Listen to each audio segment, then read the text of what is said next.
Welcome back, everybody. Now we have the open source project Trademarks BOF with Anne Bertucio. And let me introduce her quickly. Annie works in Google's open source programs office, where she focuses on open source strategy, open source software project support, and open source security. Prior to joining Google, she worked on the OpenStack project on the release management team and helped launch the Kata Containers project. Please welcome her and enjoy. And remember that after the BOF, we have the cheese and wine party. Wonderful. Thank you very much. We should have in the project list, or excuse me, the talk listing, there should be the etherpad, and we're also keeping an eye on IRC. So if people have questions, feel free to drop them in there as well if you're not on the Jitsi. But actually, I'm not the important one here. I'm going to turn it over to the fantastic folks from the Open Usage Commons, including Allison Randall. If you want to kind of start us off on why are we here, what are we talking about, what brought us together today? Yeah. So thanks for joining us. I know there's actually a few people in Europe who wanted to join us and couldn't. It's 1 a.m. for them, but we'll try to catch up with them later. So a few of us earlier this year started talking about trademarks and free software. It's not a new topic. We've been talking about it for a really long time. I think I first worked with trademarks and free software about 20 years ago. That was Pearl. So there's not like a big problem here. There's nothing dramatic. It works pretty well most of the time, but there have been over the years just a few, some low-grade irritation things that haven't really worked quite right. And I think part of it is, we've had the Debian Free Software Guidelines and the open source definition for decades, and they really help clarify how to concretely apply the 4 freedoms of free software to copyrights and software licenses. But we didn't really have that for trademarks. So it's kind of been some experimentation, some things that worked well, some things that didn't work so well. So really what this BOF is about is just to get people together to share experiences and kind of brainstorm a little bit about whether there's room for improvement around trademarks and free software. Debian has a really long history of a very thoughtful application of the 4 freedoms to software. So this seems like a really good place to start and sort of start a conversation.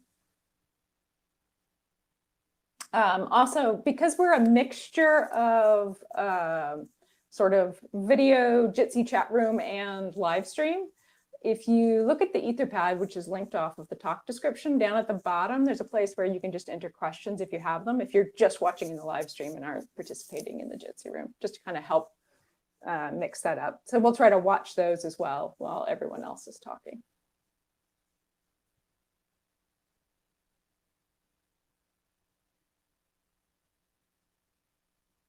So I guess, really, like that's our whole agenda here, is just asking you, what have your experiences been? What's worked well? What hasn't? And then do a little brainstorm. And also, not just within the context of trademarks, which is actually a very interesting word, especially in places like Germany and across Asia.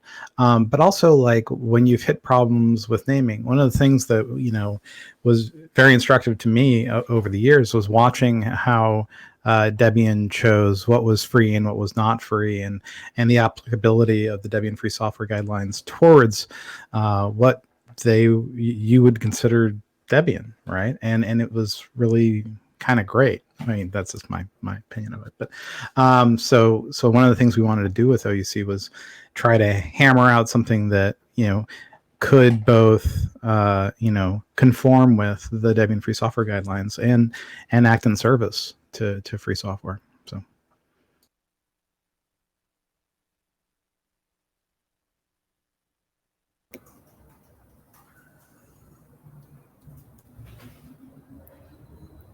So with that, maybe I'll try and put some folks on the spot for people who joined us in the Jitsi room or in the IRC watching live stream. What has not worked? What has been difficult for you, be it in Debian or another project, with regards to trademark management?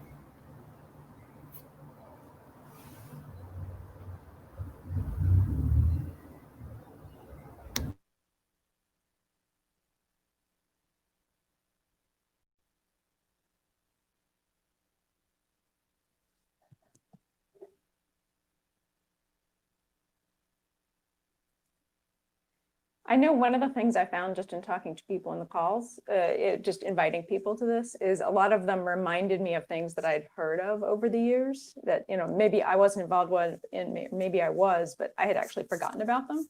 So even just if you remember something you heard of and you don't really know the details, that could be helpful to us because we're just trying to figure out, sort of exploring that past experience. One of the ones that somebody mentioned in email, and he couldn't come because this is Europe, is the Hudson to Jenkins shift. That there was a Jenkins is a CI system. It was originally named Hudson. There was a debate with a company about who owned it, and they ended up having to change the name of the project because of it.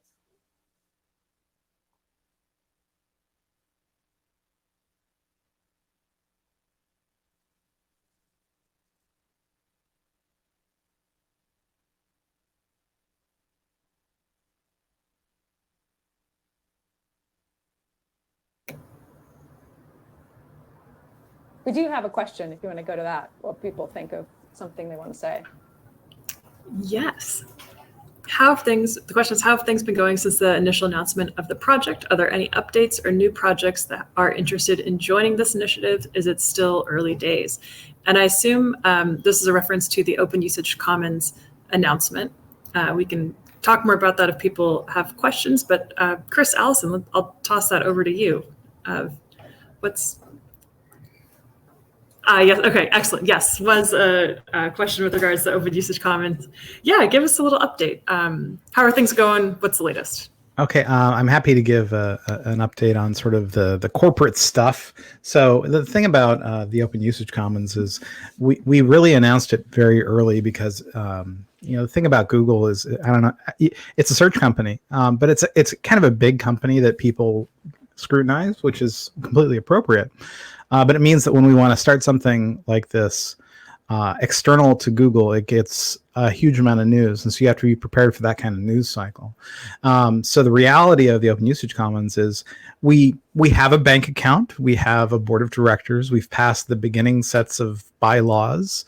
We, in a lot of ways, we're getting started. One of the things that we're actually, and I know this is an odd thing to say, but not to this group, we're excited to be writing down our charter and presenting that to the outside world amongst the board members of the group, and and basically stressing again, that conformance with the OSD and the DSFG is actually key to the offering of OUC and the guidelines that we want to create. What's funny about that is, so to the second part of the question is, have other marks approached you, have other projects wanted to join and have us administer their trademarks? Is we have gotten people suggesting that we take on their trademarks. One was actually not an open source project, and I'm like, well, this is for open source projects, and I thought that was kind of funny.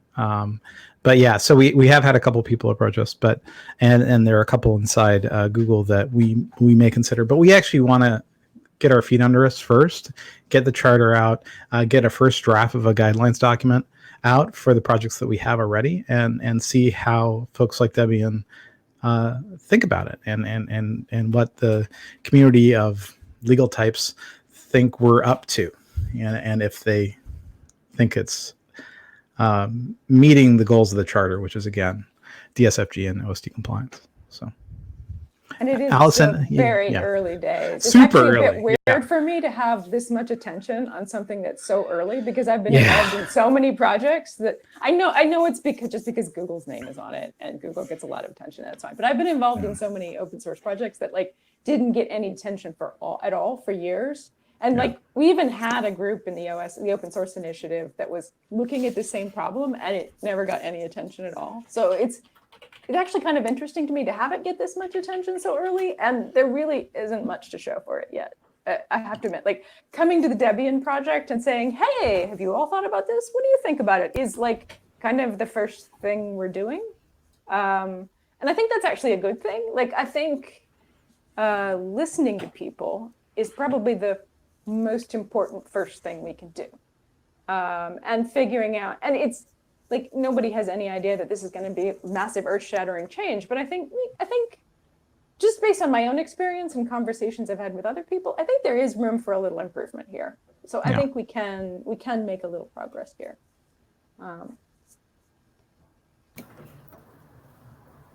Second good question. You want to go to the next one? Well, there's also a live question down to in the chat. Karen. Yeah. Is that Karen Sandler? That's Karen Sandler. Hey, hi.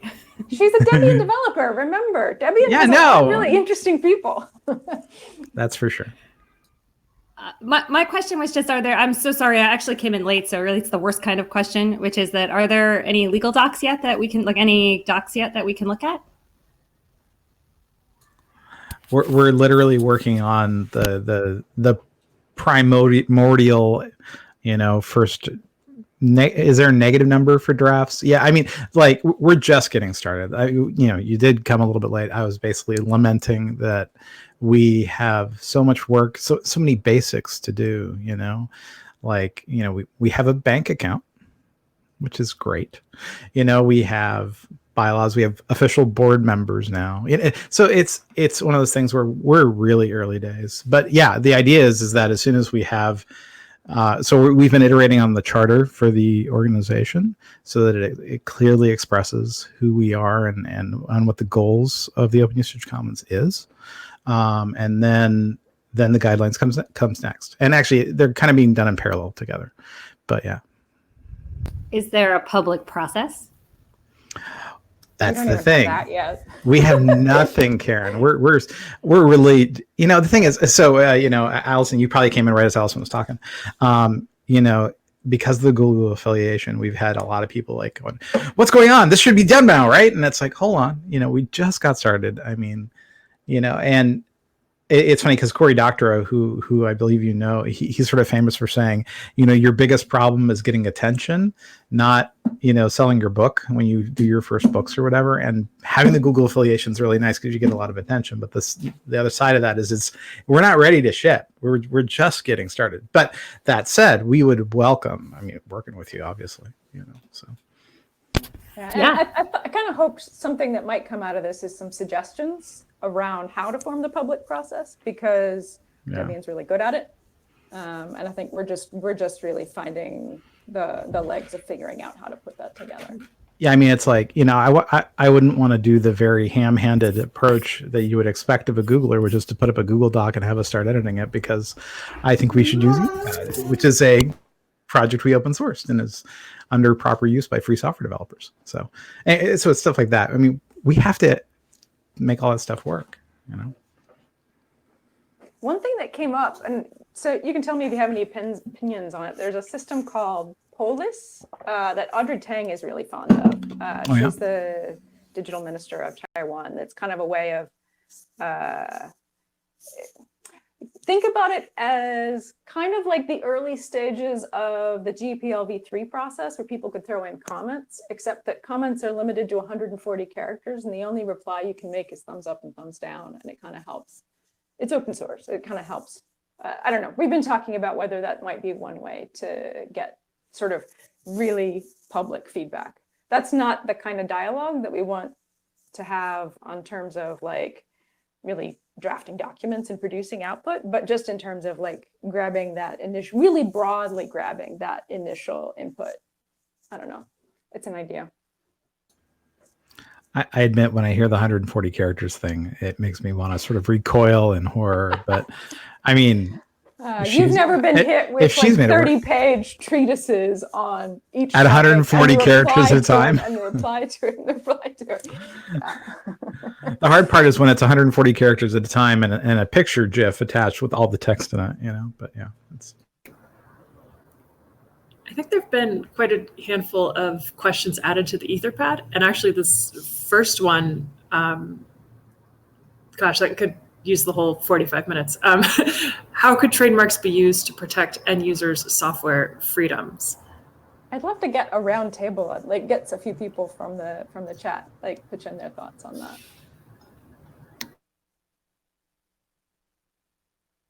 I'm going to call him Richard Fontana if he doesn't say something. Well, you can almost hear him dying to please, Richard, we'd love to hear your thoughts on any of these questions. Well, it is a birds of a feather,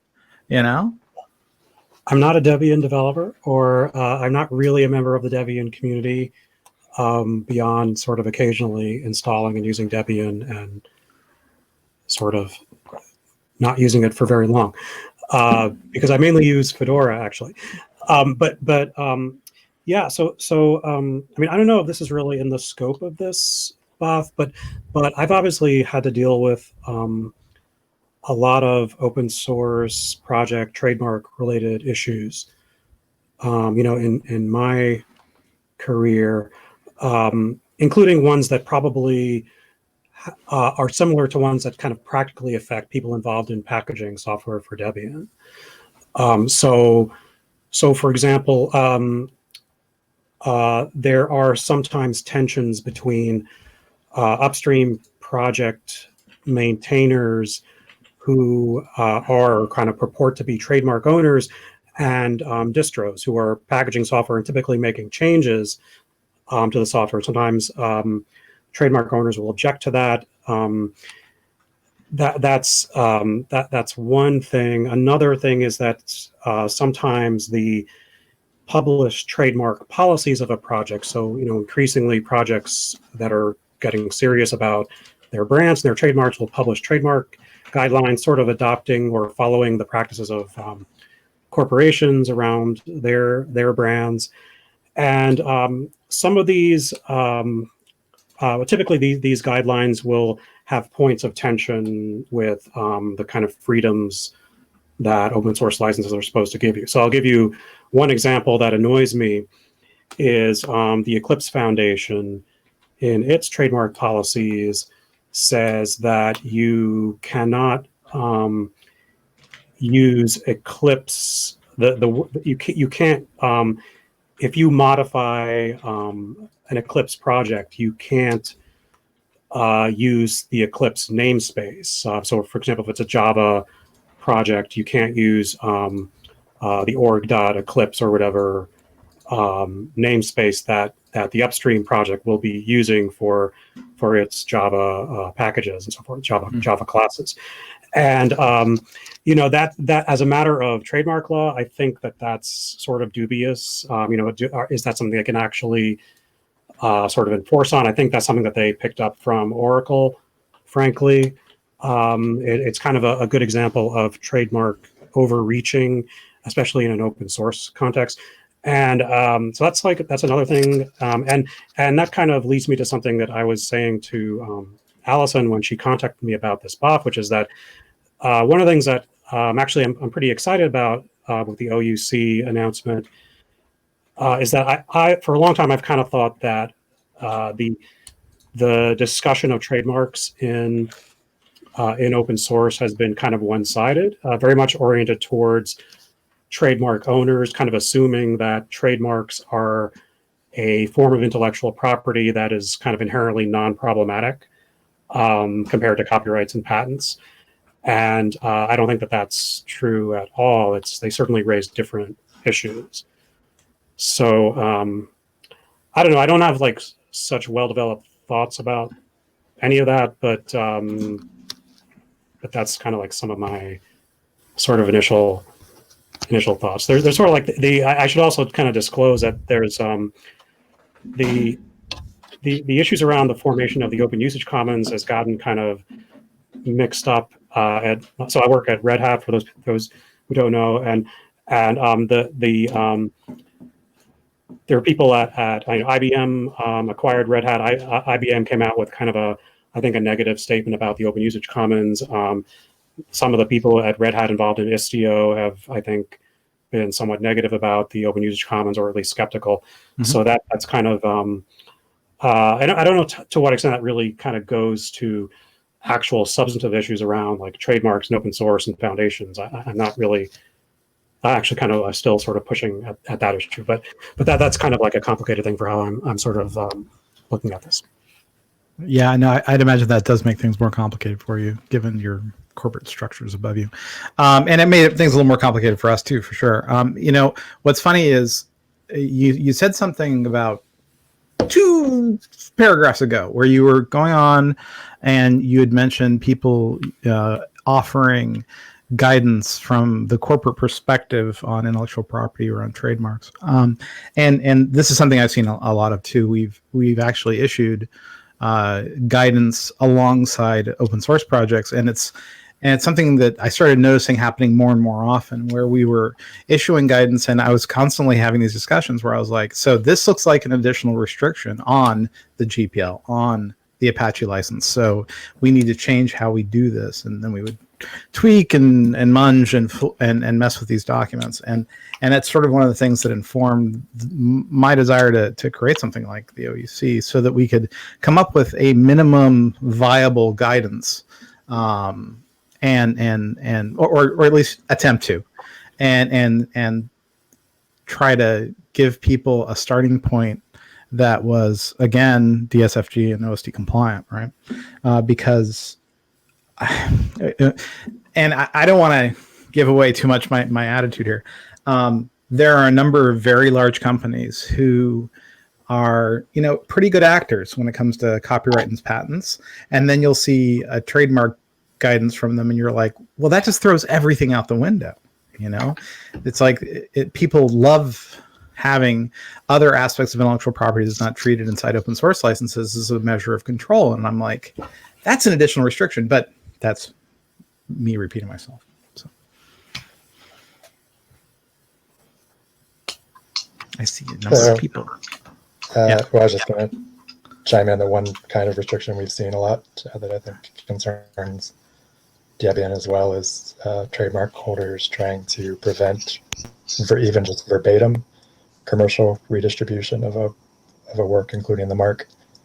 And I think, Debian, you need to be able to sell a Debian DVD, right? And that's not a lucrative business model or that popular of a thing to do anymore, but it's kind of a test of respect for the freedoms. And if there's a package in Debian that has a trademark that says, or the policy that says you can't redistribute even an unmodified version of this package with the trademark included, then I think that runs into problems with all of the definitions for free software and open source.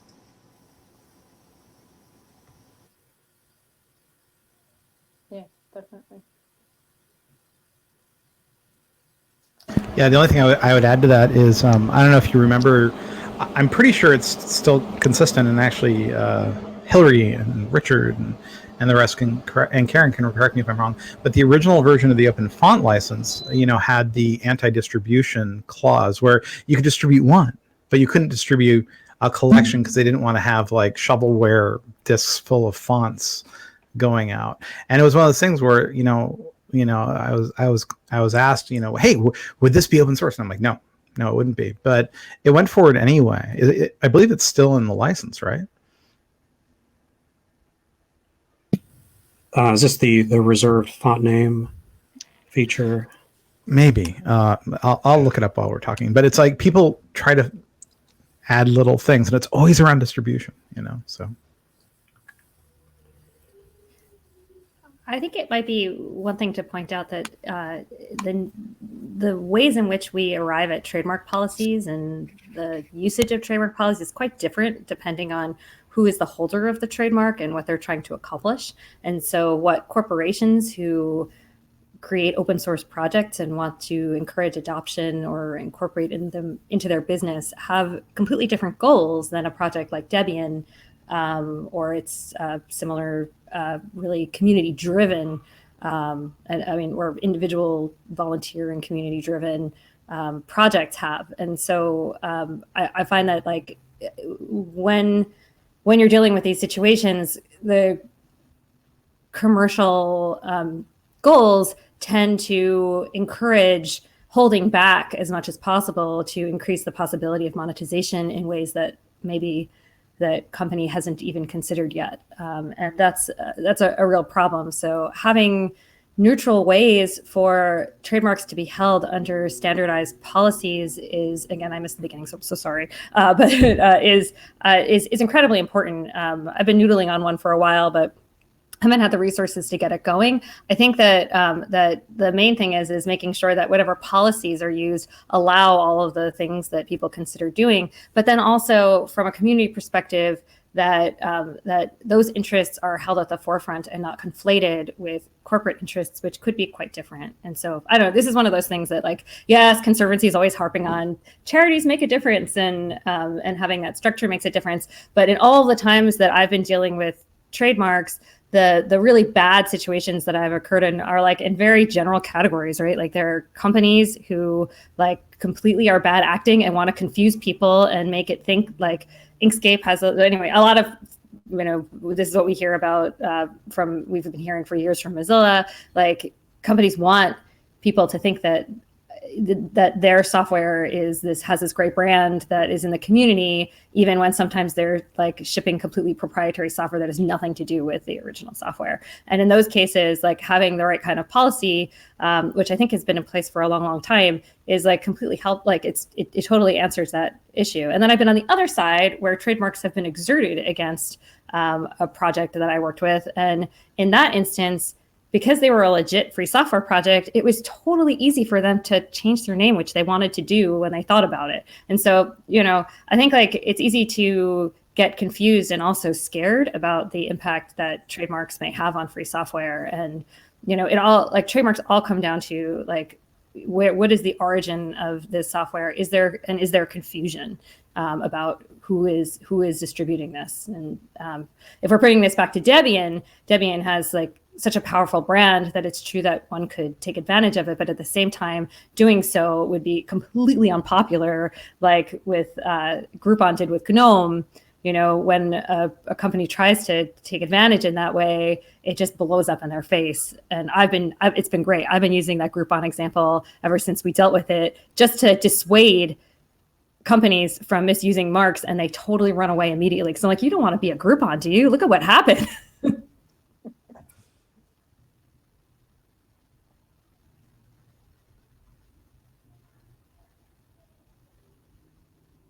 We do have quite a lot of questions. Do you want to try Let's see 'em. the next one? What's the next one? Do you know about some cooperatives using trademarks for free software? And one comment is SPI, which isn't really a cooperative, but there are certainly a lot of free software foundations using trademarks for free software. So maybe the question is a little bit broader than just cooperatives.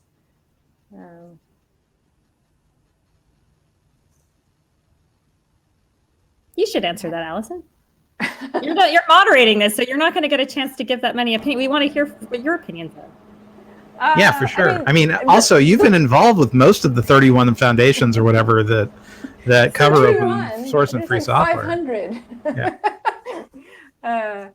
Yes, there are trademarks in use for free software, both for software projects. A lot of software projects these days have a trademark. And in fact, if a software project has a logo, it could be said to have a trademark, even if it's not a registered trademark. So that's a distinction as well. There is a pretty broad range of ways that projects have used them over the years, which is actually pretty interesting. I mean, I've mentioned the first one I was involved in was Perl, and they had a problem because their trademark, the camel, was actually owned by O'Reilly. So then we created a logo to use as a trademark that was an onion, specifically because of a company that was giving us some trouble, and actually having a trademark that we could withhold from them was the best way to get them to cooperate. And they did, so it worked. Yeah. The funny thing is, I have forgotten more than I know, because as people kept talking to me, they kept reminding me of things that I totally forgot about. So I'd love to get other people to remind me of other things that I've entirely forgotten about. Other uses of the trademarks. I'm so trying not to tease you about like the name changes of the Perl 5 compiler projects, and I always wondered, like, because that was right about the same time that I think Firebird became Firefox, because there was already a Firebird database project, and all those naming things, like it was like a golden age for name conflicts in open source, you know. Yeah, you have asked me if Parrot was for trademark reasons, and it was not. It was because the people who were writing the Perl 6 compiler were starting to get the idea that they wanted it to be independent. And about a year before, there was this joke article published about how Python and Perl were merging, and it was going to be called Parrot. And so when they decided to pick a different name for the compiler, they went back to that April Fool's joke and decided to name it that. So And Perl's not dead yet, you know. And Perl's, yes. If you want to know why it's not called Perl 6 anymore, I have a whole blog post about that, predicting it about 7 years before it happened. But again, not trademarks. Yeah, so the other one that's been mentioned here that Debian has had some experience with was the Mozilla trademarks. That was kind of complicated. I was thinking of the chef trademarks. That was kind of complicated.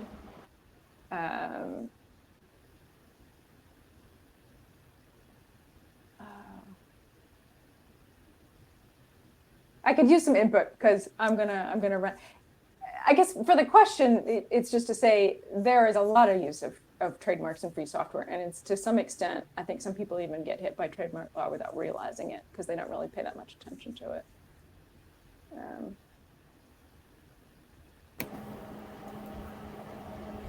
Absent more in-depth around that question, we should go to the next one because it's my understanding we have a number of them. So, what are your thoughts on ffmpeg and libav trademarks? I don't actually have any. Does anybody else have any thoughts?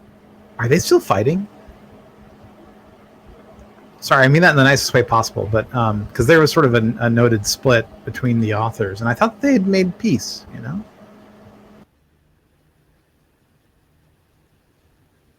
Don't see anybody commenting in IRC or in the etherpad, so we may have to move on that one.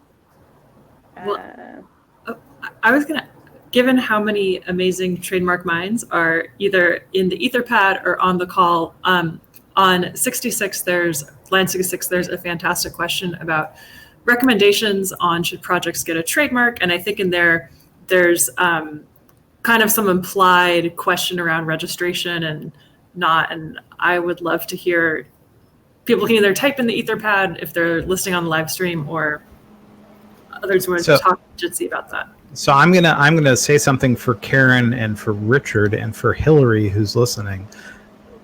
They're not going to give you advice, right? They're not your lawyers. We're not your lawyers. Blah, blah, blah, blah. Okay, so disclaimer aside, depending on where you are, you may really need to think about this deeply, especially in jurisdictions like Germany and the rest, because if you don't, it may be the decision might be forced upon you by somebody who wants to leverage your project, right? So in the United States, we have sort of the luxury, and actually Allison alluded to this, when you have a logo that you're using, actually it was Logan or Karen or Allison who said, I don't remember who.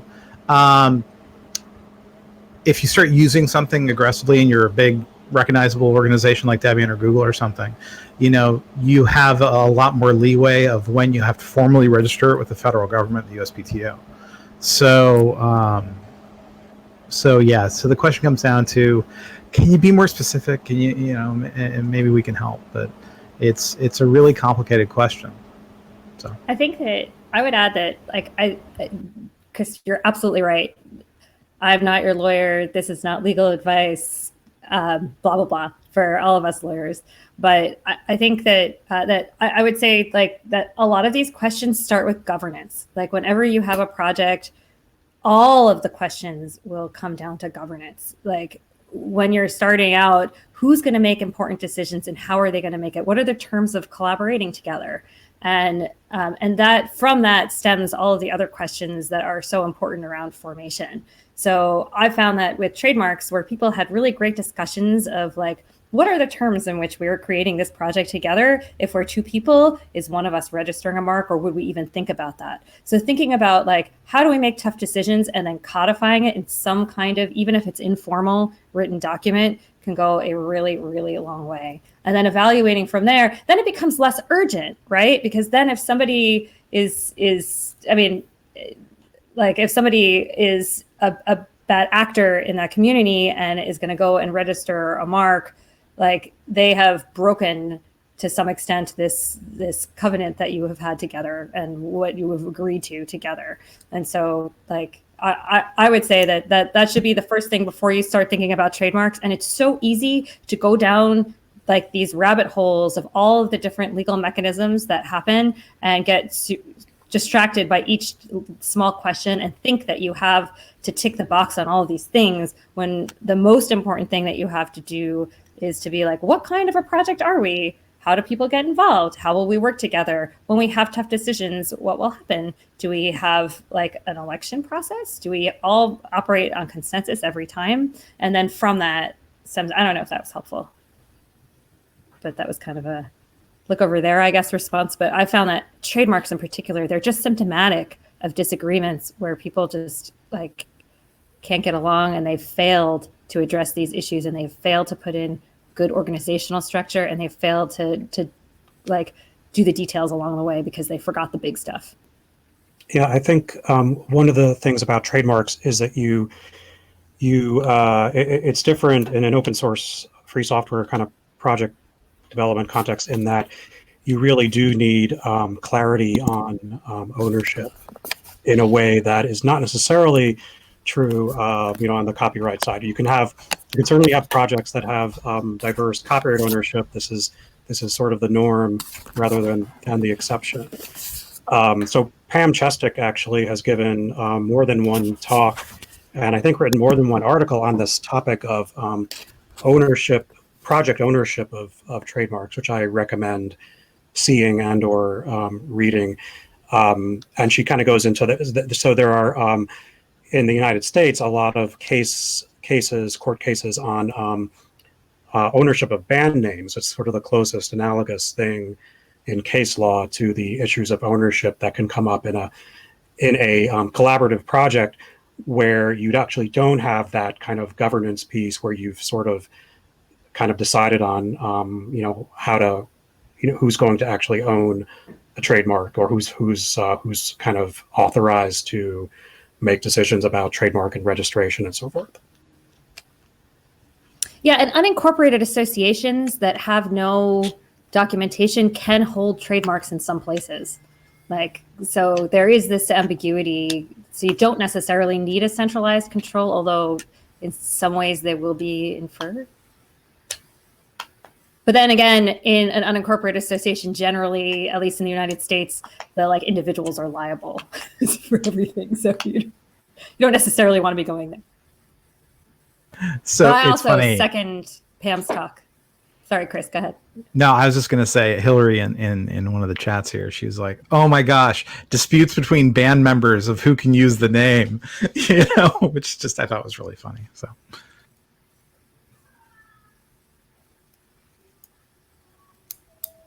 You could sidestep a lot of these issues by just everybody agreeing to a very rational policy, which doesn't help you when you want to go after this third party who is like a real jerk, like the Groupon case. But it does solve the problems that are internal to the project potentially.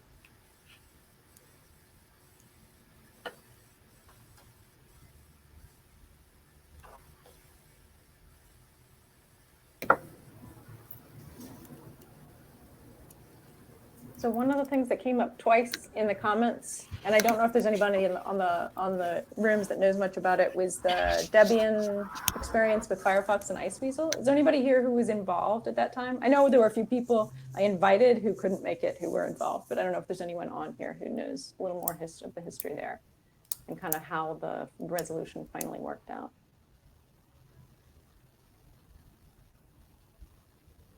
All right, that sounds like just one of the things we'll have to talk about after this. This is just the beginning. I know we're not going to cover everything here. Okay,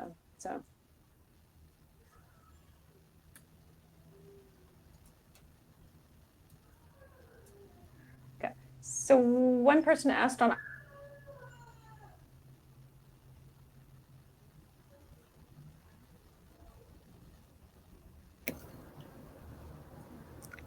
Did Allison just freeze?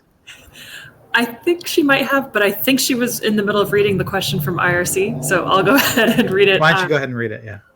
Yeah. So one of the goals of this BOF is to have people make personas of issues that could be fixed by properly applying the Debian Free Software Guideline philosophy to trademarking.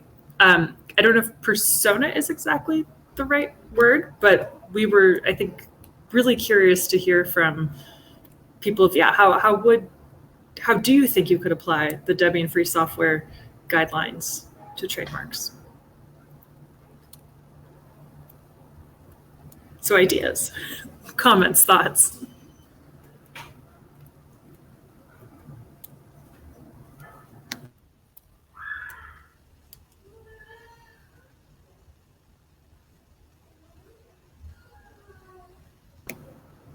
I think So- Richard, Go ahead.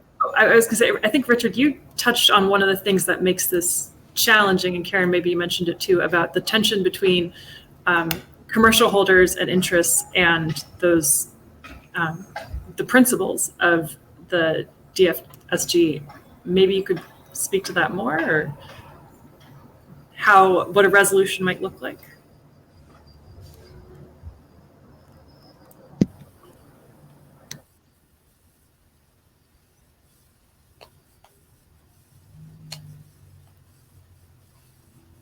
Well, so one of the things I was talking about earlier was, and I think this is kind of relevant for the Firefox Iceweasel case, is this tension between, trademarks. The primary purpose of trademarks, as I think Karen Sandler pointed out, is to be a source identifier. So to kind of signify this software came from this, this project or this author or whatever, or this company. But we expect there to be, so first of all, the copyright licenses, primarily copyright licenses that apply to the software, allow and encourage modification under very generous terms. So that's sort of expected. But we also, is sort of like separate from what the license says, we expect there to be a certain amount of modification without, I would argue, without expecting those who modify the software to rebrand the software. So, and this is where we get certain disagreements, because there are some trademark holders in free and open source software who take a relatively strict view of this and are less tolerant of certain kinds of downstream modification. So with Firefox, as I understand it, Mozilla originally, or Mozilla in general, does not allow the Firefox trademark to be used for modified versions of the Mozilla Firefox source code, or rebuilds. I mean, without substantive modification, rebuilds of the source code. But this is obviously what distributions like Debian and Fedora and so forth, OpenSUSE all do. They take the source code, they have to modify it in certain ways to conform to their the needs of their project, their distributions, and the technical needs of packaging in their distribution projects, and they rebuild the software. But they have a kind of strong kind of community need to reuse the upstream brand, because their users are expecting to associate the package with the upstream project that they're familiar with. So that's like, one source of tension. And for a long time, Mozilla had a kind of gentleman's agreement with some of the distros, at least. Maybe this wasn't true of Debian because of the Iceweasel controversy, but it was certainly true of Fedora and Ubuntu. As I understand it, this is kind of going back over 10 years, but there was kind of a sort of a wink kind of undocumented permission that the distributions had with Mozilla that they could use the Firefox name in repackaging, rebuilding and packaging the browser. But at a certain point, Mozilla started to kind of clamp down on this policy, and this almost led to Fedora and Ubuntu following what Debian had done at the time and rebranding their versions as Iceweasel. So I can see both points of view on this. I understand and because I see it from a kind of corporate perspective, I understand that with a very important brand, you want to be very careful about allowing effectively uncontrolled use of your brand with modified software. I think with Iceweasel, what happened was the modifications that Debian did were seen by Mozilla as substantial enough that Mozilla thought that they affected the quality of the Firefox brand. I don't know really know any of the details about that. With Fedora and Firefox, the issues were different. Mozilla wanted Fedora to impose certain kinds of use policies that were kind of external to the software license, to the open source license, and all sorts of things that would conflict with Fedora's licensing guidelines. And eventually Mozilla backed down on that. But that's the usual tension. Another one on a kind of more commercial side that more recently has existed between Red Hat and Fedora and an upstream project has been with Docker. So Docker was very concerned about some of the modifications that Fedora and Red Hat Enterprise Linux were making to our Fedora's packaging of Docker, and sort of the same issue. Our argument was that we needed to make certain kinds of changes just to kind of have the package work appropriately in the context of the entire distribution. So that's usually what one of those basic tensions or conflicts tends to be about. And part of it, I think one thing that hasn't been mentioned is that the nature of the conflict with things like the DFSG or the open source definition is you can always rebrand. That's what a trademark owner might say, but sometimes rebranding is technically too burdensome, and I think that can also raise a GPL issue if the software is licensed under the GPL. I think John was maybe alluding to that before. But also, even when it's easy to rebrand, rebranding can be kind of burdensome in a kind of community sense to your project because you ought to be able to leverage the association between the upstream project and your packaging of it.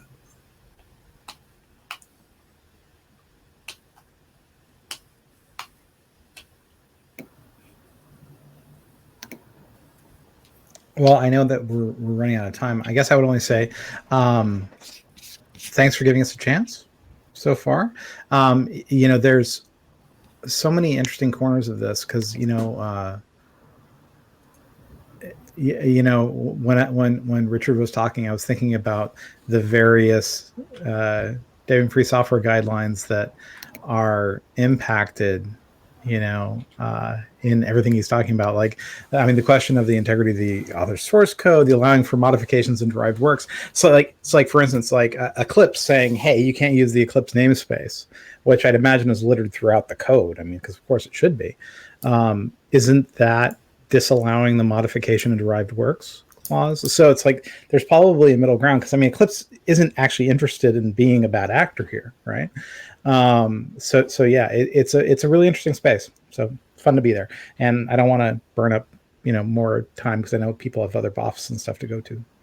Well, actually, I the kind folks in IRC have reminded us it's wine and cheese time is where people have to go to. So that's pretty important. What does that mean in virtual? Is it like people are now getting drunk and watching each other on Jitsi? I think it's bring your own cheese kind of situation. Well, I can whine a lot. If that's what people need, so. But yeah. Oh, Allison's back! Yay! I'll let Allison wrap it up then. I had to switch to the live stream for a bit because the Jitsi stopped working for me. But yeah, really just thanks everybody for joining. And I hope this won't be the last time we talk about this. We don't really have any clear idea what we're doing next, just so you know. We have some vague ideas of what we want to do next. We want to have more conversations with more people, gather more information, and we kind of have an idea that, maybe there's some kind of bullet point list form that we could come up with around kind of like DFSG or open source definition, just around how trademarks work well in free software, or maybe even how they don't work well, but something very short like that. And then maybe also some example guidelines. You see a lot of people sort of reusing trademark guidelines from other people, but they're not always, there's a lot of weird, awkward copying going on. So I thought maybe if we could get some brains together and kind of work on producing a really clean, simple set of guidelines that are reusable, that might actually help projects get on the right track faster.